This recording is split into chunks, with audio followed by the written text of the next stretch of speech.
Assalamualaikum. Jadi saya akan kongsikan tentang khasiat sayur-sayuran kepada kita.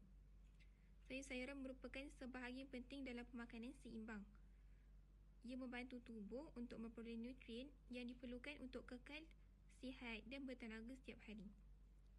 Antara khasiat utama sayur ialah kaya dengan vitamin dan mineral. Contoh macam vitamin A baik untuk mata. Kalau vitamin C boleh tingkatkan sistem imun. Lepas tu boleh jaga kesihatan kulit agar lebih berseri-seri. Selain itu, sayur-sayuran mengandungi mineral yang menyokong pertumbuhan dan perkembangan tubuh. Selain vitamin, sayur juga mengandungi serat yang tinggi. Serat membantu sistem penghadaman berfungsi dengan lancar dan mengekalkan kesihatan usus. Ia juga boleh mengelakkan masalah sembelit dan memastikan tubuh berfungsi dengan baik.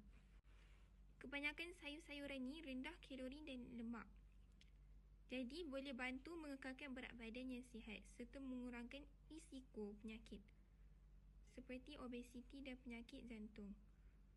Contoh sayur yang sering dimakan termasuklah bayam, brokoli, lobak merah, sawi dan kacang panjang. Setiap jenis sayur mempunyai khasiat tersendiri dan memberi manfaat berbeza kepada tubuh badan. Jadi kesimpulannya, sayur-sayuran memainkan peranan penting dalam menjaga kesihatan tubuh badan. Jadi kita kena biasakan diri ambil sayur supaya setiap hari tubuh badan kita sihat, cergas dan kulit juga lebih sihat. Itu je. Jadi itu je daripada saya. Sekian, terima kasih.